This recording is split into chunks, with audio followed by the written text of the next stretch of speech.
Hey there guys, InfamousAmoe again. We're going to be doing a guide today. I think I'm also going to follow this up with another guide.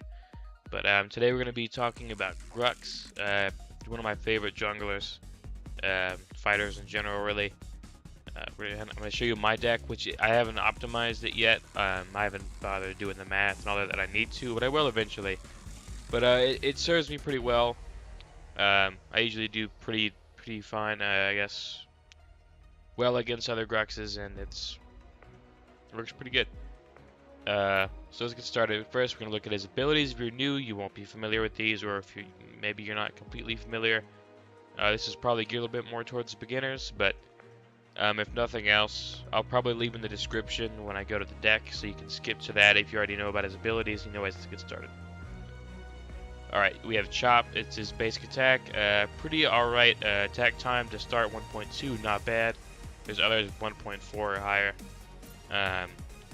Next is Double Pain. This is better and better ability. He does bleed damage. And aside from that, it does a pretty fair amount of physical damage in itself. You want to max this first. It's really helps you clear jungle camps.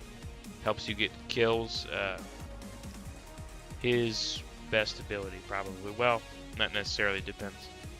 Next, there's Smash and Grab. Effectively, it's a pretty long-ranged pull that will bring people in a cone AoE towards Grux.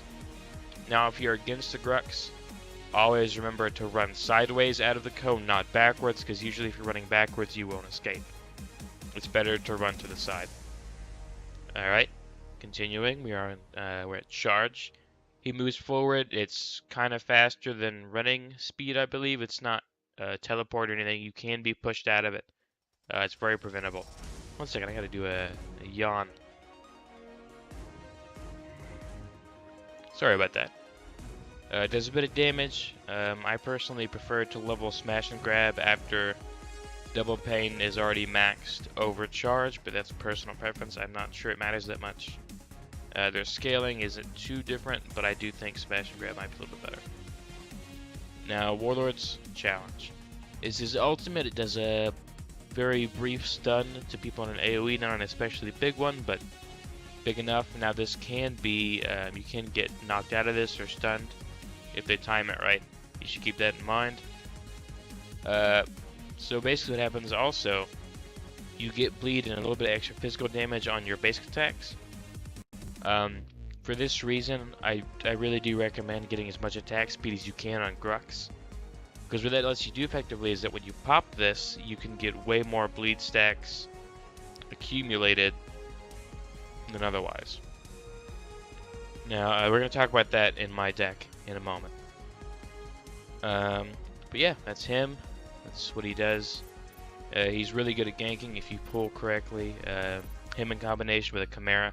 Just be careful not to pull people out of other people's ultimates. Like say a Chimera is about to cull somebody, don't pull them out of it. Let the Chimera do his damage and just walk up or charge up and then do your maybe ultimate and your right click. But don't pull unnecessarily. You can really ruin a lot of kills like that. Like I said, my deck isn't optimized yet. I'm missing a lot of cards. But it works pretty well. I'm going to explain the items, why I have them. I don't really have any alternative choices because the way the meta is right now, this works for pretty much almost every game. So I haven't done that quite yet. But the Stalker's Key is really great for jungling. If you get this key, what it does effectively is when you have it, you get 5 health every time you hit a jungle creep, right? So you can really keep yourself alive like this. When you have this, you can solo one of the buff camps by yourself without dying immediately, as long as you pick this up first. And then you can jungle the rest of the way, hit level 3, grab a Harvester, and then go back, and you're good to go. The reason I get Blood-Soaked Armor is because it's really important right now to have armor. I explained this in another video, but right now, when they buff damage and attack speed and all the other damage stats and lifesteal, they didn't buff armor and health though. What this means is that while armor was effective before, it's even more effective now because everybody has less damage to deal with. It's really incredible. I really do recommend having armor on every single one of your builds. And additionally, what Blood-Soaked Armor does, I can get attack speed if I want to. I don't have it here because I have other items that do well enough, and this is more of a damage-oriented build, and I'll explain why. Well, it's sort of a tanky, survivable one, but like I said, not completely efficient yet. I've been experimenting with some things, but what Blood-Soaked Armor allows you to activate it. People attacking you get bleed stacks on them.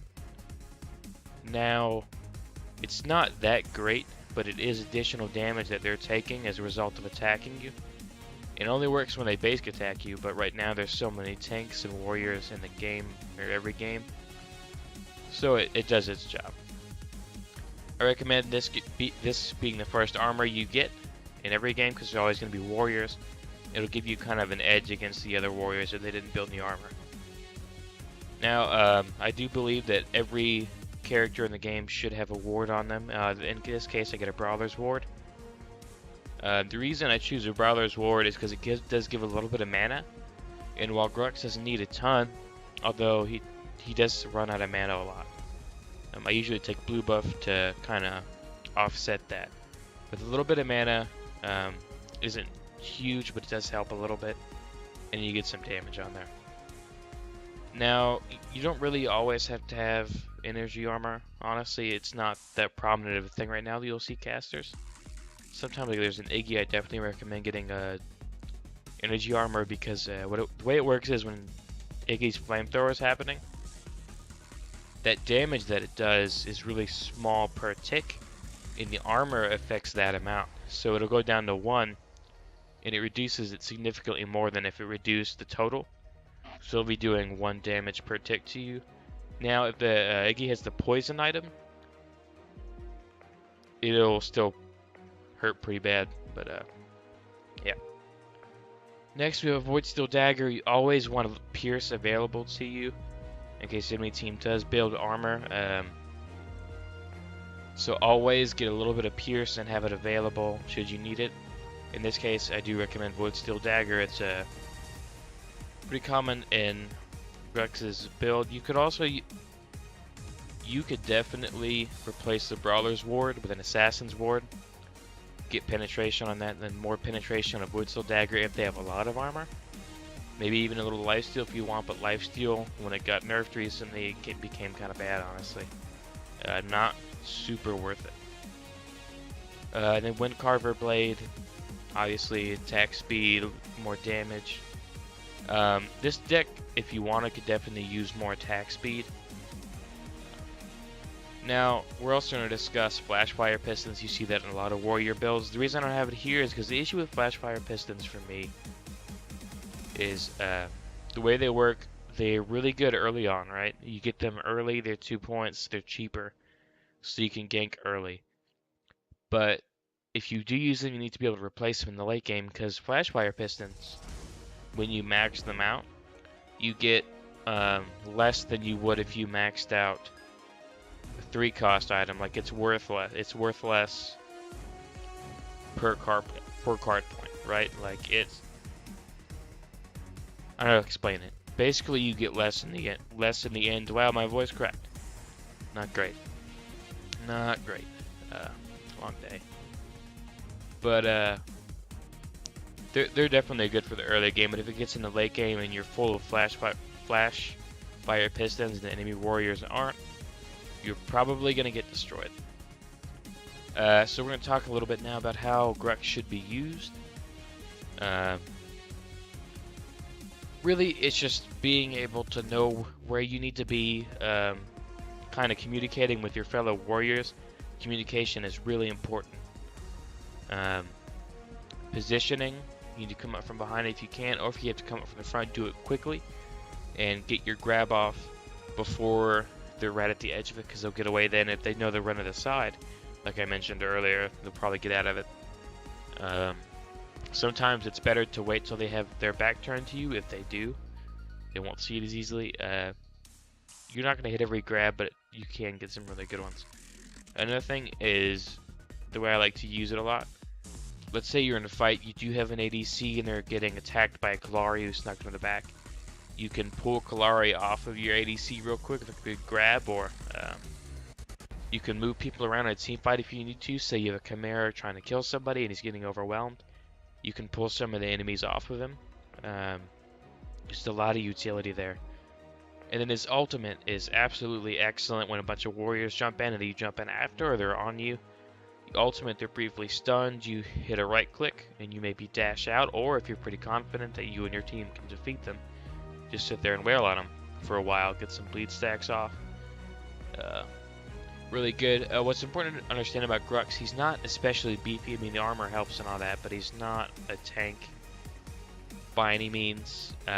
So you need to be wary of whether you can really kill somebody or not, because if you grab somebody and they're right on you and you can't kill them and they have a dash as well, you're probably going to die, so you need to be aware of that. Really take that into consideration. And also, as a jungler, make sure you absolutely get your harvesters as soon as possible, otherwise you're going to get behind your team as in general and you'll probably lose the game. As a side note, Grux is really excellent at split pushing. If you need to, if you grab a creep wave and then right click, it'll usually clear it at the end game. Oh, by the way, I want to explain this. Now, the logic doesn't exactly follow here, but the way you can kind of decide whether you want to get attack speed or attack damage, crit chance really isn't. I haven't done the math yet, but I'm pretty sure it's still not that good comparatively. But like let's say you had a Sevrog, instead of getting a bunch of attack speed like other warriors would, you'd get armor and attack damage and some pierce, because he's really ability focused and you don't benefit from attack speed on abilities, so you wouldn't want that. His auto attack is alright, but it's really not what you're going to be doing most of the time. Whereas Grux really utilizes attack speed. Honestly, this isn't the most efficient that it could be. I could definitely use some more attack speed here, I think, in place of some of the damage, but I don't necessarily have the items I need to really accomplish that. But yeah, anyways, that's a quick guide and a look at a deck for Grux. Hope this helped you, and if it did, hit the like button. It really helps me out. It's pretty difficult right now doing Paragon videos. I don't think there's very few people. I don't really explain that. But also, if you want to see another guide of somebody in particular, let me know in the comments, and I'll do that as soon as possible. Otherwise, hope you guys have a good day. Until next time.